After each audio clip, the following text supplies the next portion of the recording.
Hello everybody! Let's talk about zombies in 93-94 Old School Magic. A very simple question. How many zombies are there? It is a seemingly simple question because if we look at the card type in the original printing, there will be drowned and scathed zombies. So let's talk about them first. Drowned, as you can see, is essentially a copy of Drudge Skeleton, but in blue, with some black, however. Some interesting combination, rather unusual, but we have seen something similar in Sedge Troll, as you understand. Is it a good deal? Is it a powerful card? Not really, but it is something that you can use sometimes. Probably not as good as Will-o'-the-Wisp. So, nothing really special about it. Speaking of the art, it's Quinton Hoover, of course, an iconic artist, one of my favorites. And of course, he did manage to try and convey the atmosphere of some underwater zombie. Next, Scathed Zombies. Very simple card. A Worse Grizzly Bear. 2/2 for 3 mana. The art is amazing, of course. Really gothic and powerful. Of course, you all know of Zombie Master. Just like many other lords in Old School Magic, he was originally printed as a lord and said that all zombies in play gain Swamp Walk and regeneration for 1 mana for as long as this card remains in play. Of course, this was later changed to saying other zombies, so if you have a couple of these in play, they can give these abilities to each other. The rather unusual thing in terms of tribal lords is that he doesn't pump his tribe. He doesn't give them +1/+1 or even +1/+0 or anything of the sort. It is simply a card that gives ability to other zombies. And Swamp Walk can definitely be relevant. I'm going to talk about my zombie deck in the future. I finally managed to assemble all of the zombies. And of course, as you have guessed, there are more than that. The deck that I currently have is mono black. It is nice for casual play. It's still not really good. It's not perfect. Can be perfected with blue splash, I believe. So as soon as I have it, I will tell you about it. So getting back to Zombie Master, Swamp Walk is actually very relevant because we can use Evil Presence. We can, again, if we're playing blue, use Phantasmal Terrain as well. So making use of this ability is actually very important because Swamp Walk makes your creatures unblockable. And the regeneration ability is again very important, relevant. There is a zombie disco archetype, for instance, so you can prevent your zombies from dying by regenerating all of them. And in general, regenerating creatures are a lot of annoyance. So let's talk about some other creatures that were later made into zombies, and there are so many of them. This is an amazing example. I'm sure that unless you have done some research on that, you are not aware of how big this tribe is. And this is unlike goblins or merfolk that typically didn't change as a tribe.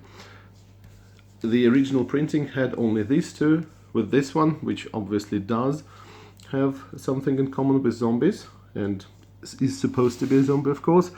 We have so many creatures that were later errated to be zombies. So let's go through them one by one. The first one is Merc Dwellers. Of course, Merc Dwellers is not a viable creature type. It doesn't look like it. You can't really see the expansion symbol here, I believe, but it is a card from the dark, as you know.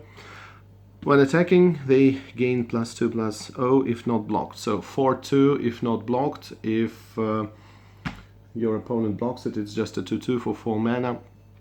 Certainly not a good deal, but 4/2, remember that very often we will have Swamp Walk. It's not such a bad card in the end. So I did use them. Scavenging Ghoul. Scavenging Ghoul, however, is somewhat underwhelming.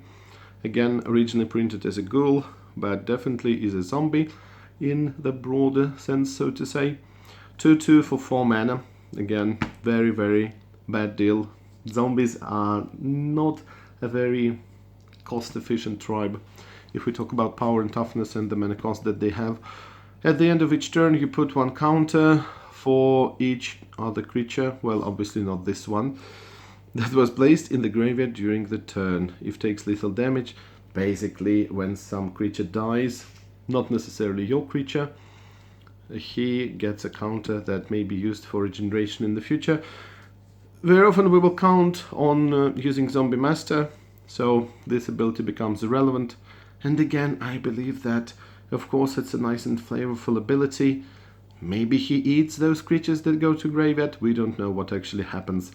But for 4 mana, 2/2, you could have given him regeneration for only 1 mana, like this one has. So, Walking Dead, a card that has been on the rise recently for the obvious reason.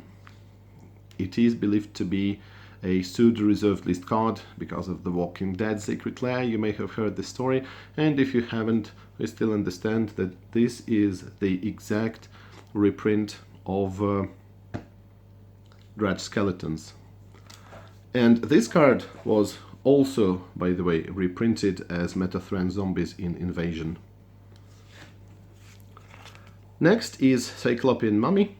I love the art here. I really enjoy the lighting here.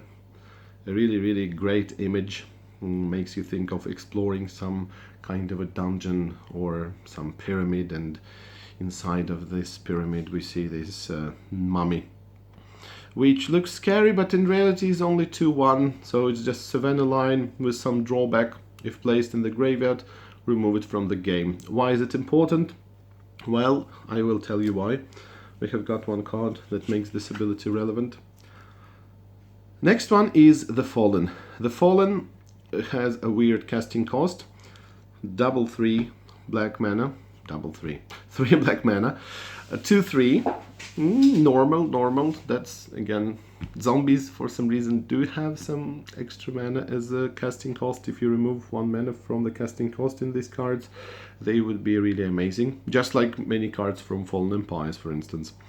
But speaking of Fallen, during its controller's upkeep, it does 1 damage to each opponent it has previously damaged. This is incredibly annoying, actually. If you are playing some casual game against your opponent, you have got some tribal wars, for example, and again, if we manage to get some damage through with Zombie Masters, this quickly becomes a source of damage if you have managed to deal damage to your opponent. So, of course, when it dies, this effect will no longer be working, but taking into consideration that we have regeneration, thanks to our Zombie Master, very often this can be really powerful.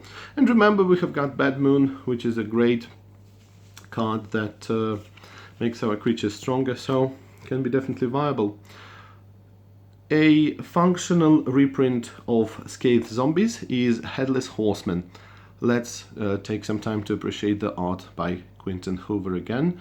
This card has been rather expensive for a Legends Common, and I believe that this is simply because of the art, because nobody will take this card seriously. I don't know, I personally have always been attracted to the combination of black and various shades of purple. For some reason it seems just mysterious, powerful, magical to me, and of course this card is no exception. So really beautiful art, but just 2/2 for 3 mana, and it is a zombie, believe it or not. Next one is Cabal Ghoul. Cabal Ghoul is a rare card from Arabian Nights. Not very easy to get nowadays. Looks like it costs 1 black mana, but in reality, of course, it's colorless and black. At the end of each turn that a creature dies, very similar ability to Scavenging Ghoul, you put a +1/+1 counter on him. That's not very powerful, I can say. I can see this card in a deck with maybe a lot of removal, a lot of burn, maybe, something like that. And another good idea would be to using it with Rukag, for example. Sorry for the jump cut. So yes, you can use this card if you have a lot of removal, if you're expecting some creature battle, or in such decks with interesting interactions as the red and black deck with Rook Hag. If you've got the disc and you can blow up some of these creatures and you manage to save your ghoul, oh, there will be some very interesting interactions. Or simply just attacking with your Rook Hags, and so, well, in general you get the idea. So Cabal Ghoul, yes, a really nice card. In the zombie deck, I believe it also can work. And finally, we've got Frankenstein Monster. Oh, this is a card with a lot of text, and it's in Italian, but basically this is how it works. X should be the number of creatures that you remove from your graveyard as you are casting this card. And for each creature removed this way, for each of the X casting cost, you can put a counter on it, and the counter can be +2 +0, +1 +1, or +0 +2. I usually use this card, and it's not that I was able to cast it with a lot of counters very often. I usually used it for power, as you can guess. And again, since we very often have regeneration thanks to the Zombie Master, this is definitely viable. But let's just think of the cost basis of this card, the mana cost basis. We can have, let's say, 4 cards in our graveyard. So if we've got 4 cards in our graveyard, X is 4. What are we going to get? We're going to get an 8/1 card for 6 mana. That's not really a bad deal, but by the time you're going to really be able to do this, I'm afraid that he will not be really viable. But still, it's a really fun card, and the Tribe of Zombies is an interesting one, I believe. Definitely worthy of your attention, and especially I think it is interesting to see at how this tribe has been enlarged, making it one of the biggest tribes instead of one of the smallest tribes of 93, 94 old school Magic. That's definitely something to think about. So again, this is the second entry in the series of old school tribes. There will definitely be more. We will cover all of them. And if you have got any requests, please let me know which tribe should be coming up next. Thank you for watching, and stay tuned for more. Bye.